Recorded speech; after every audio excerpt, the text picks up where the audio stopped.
Hi అండి. అందరికీ నమస్కారం. నా పేరు సతీష్. మన రీసెంట్‌గా వచ్చిన పోలీస్ కానిస్టేబుల్ ఆహ్, రిజల్ట్స్‌లో నాకు కానిస్టేబుల్ ఏపీఎస్‌కి వచ్చింది. అసల ఈ జాబ్ వచ్చే ముందు నేను ఎన్ని సార్లు ట్రై చేశాను అనే వివరాలు మీకు చెప్తాను. ఇది నెక్స్ట్ నోటిఫికేషన్‌కి రాస్తున్న అభ్యర్థులకి ఈ వీడియో ఉపయోగపడుతుంది. నా ఎక్స్‌పీరియన్స్ షేర్ చేసుకుంటాను. మీరు తప్పకుండా వీడియోని ఎండ్ వరకు చూడండి. 2016లో ఫస్ట్ టైం నేను నోటిఫికేషన్ పడినప్పుడు, నేను నోటిఫికేషన్ ఇంకా పడుతున్న 2 మంత్స్ ముందు నేను కోచింగ్ జాయిన్ అయ్యాను కాకినాడలో. తర్వాత నోటిఫికేషన్ పడిపోయింది. 2 మంత్స్‌లో నాకు కోచింగ్ సరిగ్గా అవ్వలేదు. అయితే మాకు 80 మార్కులు రావాలి ప్రిలిమ్స్‌లో. సో, నా టార్గెట్ ఏంటంటే ప్రిలిమ్స్ 80 మార్క్స్ తీసుకురావాలి ఏ విధంగా అయినా సరే. సో, అప్పటికి నేను తీసుకున్న కోచింగ్ ఏ విధంగా ఉందో దాన్ని బట్టి ప్రిపరేషన్ మొదలెట్టాను. కరెక్ట్‌గా నాకు 82 మార్క్స్ నాకు ప్రిలిమ్స్‌లో వచ్చినాయి. తర్వాత మెయిన్స్ మధ్యలో మనకి ఈవెంట్స్ ఉంటాయి కదా! ఈవెంట్స్‌కి నేను ఏం చేశానంటే, అప్పుడు నేను ఈవెంట్స్‌కి ప్రిపరేషన్ లేట్‌గా స్టార్ట్ చేసి ఈ ప్రిలిమ్స్‌కి అలాగే మెయిన్స్‌కి మన ప్రిలిమ్స్ మన ఈవెంట్స్ ఉంటుంది కదా! ఈవెంట్స్ అయ్యే వరకు అంటే ప్రిలిమ్స్ నుంచి మన రన్నింగ్ అయ్యే వరకు కూడా నేను ప్రిపరేషన్ ఓన్లీ రన్నింగ్ మీద ఫోకస్ చేశాను. బుక్ అనేది తీయలేదు. సో, అది చాలా మైనస్. నేను ఏమనుకున్నానంటే రన్నింగ్ అవుతుందా లేదా, ఈ ఈ డౌట్స్ మనకి రన్నింగ్ అవుతుందా లేదా, హైట్ అవుతుందా లేదా, అది మెయిన్ డౌట్. సో, ఆ విధంగా రన్నింగ్ హైట్ కూడా అయ్యింది. తర్వాత మెయిన్స్కి మనకి ఇక్కడ 21 డేస్, మనకి నా డేట్ నుంచి 21 డేస్లో మెయిన్స్ ఉంది. అన్నది డిసెంబర్ 31 2016లో నాకు ఈవెంట్స్ అయినాయి. అప్పటి నుంచి జనవరి 21 22 ఎగ్జామ్ అన్నమాట. ఈ 20 డేస్లో మనం చదివేది ఎంత ఉంటుందో తెలుసు కదా. ఫస్ట్ మనకు చదివితే మనకి మెయిన్స్లో వచ్చిన మార్క్స్ ఏంటంటే 94 మార్క్స్ వచ్చినాయి. సో, ఈ తప్పు ఎవరైతే ఇప్పుడు కొత్తగా మొదలెట్టిన, ఇంతకుముందు రాసి ఆగిపోయిన వాళ్ళు కూడా మనం నెగ్లెక్ట్ చేయొద్దు. ఉన్న టైంని యూజ్ చేసుకోండి అని చెప్పడానికి ఈ వీడియో మీకు ఉపయోగపడుతుంది. ఎక్స్పీరియన్స్ ఈ తప్పులు చేయొద్దు అని చెప్పడానికి ఈ వీడియో చేయడానికి ముఖ్య ఉద్దేశం అది. మీరు చదువుతూనే టైం వేస్ట్ చేయకండి. ఎప్పుడో వస్తుంది అని కాకుండా ముందు మీకు ఇప్పుడు పడుతున్న ఏమైనా నోటిఫికేషన్లు ఉన్నా సరే వాటికి పెట్టుకుంటూ ప్రిపరేషన్ మొదలు పెట్టండి. నెక్స్ట్ 2018లో సెకండ్ నోటిఫికేషన్ పడింది. అప్పుడు నాకు ఏజ్ సివిల్ కానీ ఏపీఎస్పీకి కానీ ఏజ్ లేదు.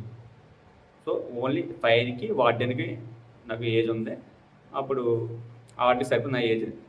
అయితే అవి ఫైర్కి కానీ వార్డెన్ కానీ 30 ఇయర్స్ వరకు ఉంటుంది. మాకు 22 ప్లస్ ఓపెన్ కేటగిరీలో చెప్తున్నాను. ఓపెన్ కేటగిరీలో 22, 18 నుంచి 22 వరకు.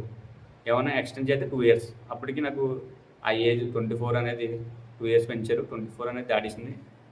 ఫైర్కి మ్యాక్సిమం 30 వరకు ఉండొచ్చు కాబట్టి వార్డెన్కి నేను వాటికి ఎలిజిబుల్ అయ్యాను. మళ్ళీ వార్డెన్కి హైట్లో పోయింది నాకు.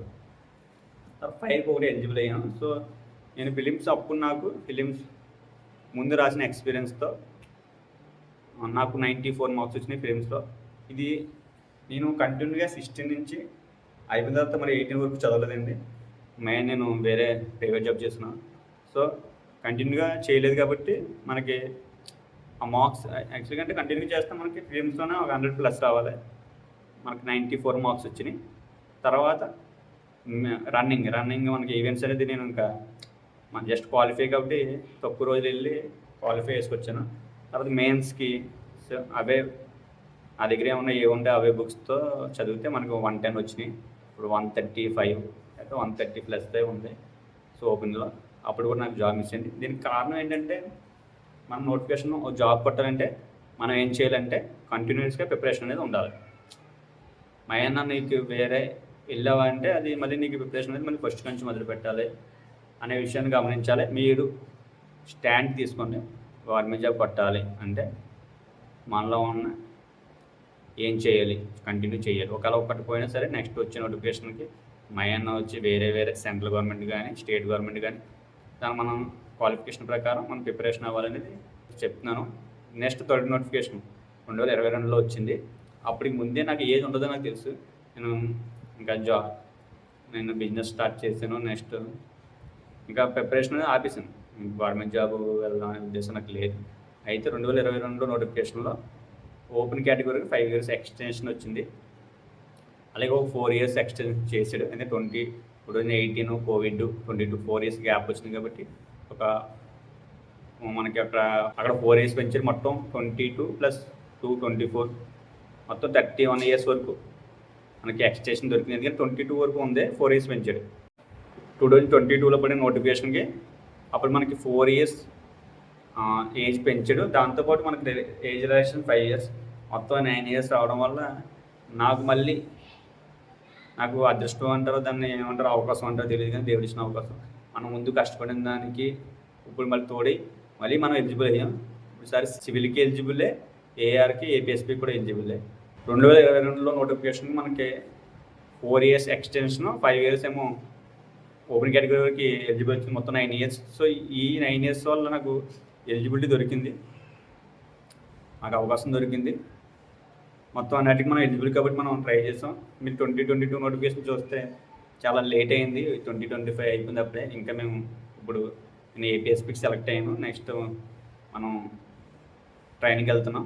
అంటే ఏంటంటే నేను చెప్పింది ఏంటంటే, మీ కొత్తగా వచ్చే వాళ్ళు అందరికీ కూడా మీరు ముందే జాయిన్ అవ్వండి, ముందే మొదలు పెట్టండి. అందరికంటే ముందే మీరు ఉండండి. మీరు జాగ్రత్తగా చదువుకుంటూ ఒక లైన్లో ప్రకారం మీ యొక్క స్టామినా ఎంత ఉంది, రన్నింగ్లో స్టామినా మీకు ఎక్కువ, చదువులో స్టామినా ఎక్కువ. రన్నింగ్లో స్టామినా ఎక్కువ ఉంటే కనుక మీరు దాంతోపాటు చదువును కూడా ఇంప్రూవ్ చేసుకోవాలి. మీకు చదివే ఇంకా మనకి అంటే రన్నింగ్ కూడా మీరు చేసుకోవాలి. ఎందుకంటే మీకు చదువు వచ్చి రన్నింగ్ మానేసారంటే అక్కడ మీకు మైనస్ అవుద్ది. సో 2 బ్యాలెన్స్ చేసుకుంటే ముందు మీ యొక్క ప్రిపరేషన్ మొదలెట్టండి. మీకు నోటిఫికేషన్ వచ్చిన తర్వాత మీరు రన్నింగ్ అనేది స్టార్ట్ చేయొచ్చు. మీరు ఈ విధంగా ఎక్కడ కూడా లేట్ చేయకుండా ప్రిపరేషన్ స్టార్ట్ చేసి అప్కమింగ్ మీకు అందరికీ తెలిసిందే, అప్కమింగ్ మీకు 11,000 మొత్తం ఏపీ పోలీస్ సంబంధించి 11,000 జాబ్స్ అనేవి ఉన్నాయని వచ్చింది. మీ అందరికీ యూట్యూబ్ ఛానల్ కూడా అన్నింటి వచ్చినాయి. సో దాని గురించి మీకు ఒక చెప్పాలి, ఏజ్ ఎంత ఏంటి అని అంటే ఒక నెక్స్ట్ వీడియో చేస్తాను. మీరు కింద కామెంట్ చేసి దాని గురించి చెప్పు అంటే నాకు తెలిసింది ఇంకా తెలుసుకుని మీకు చెప్తాను.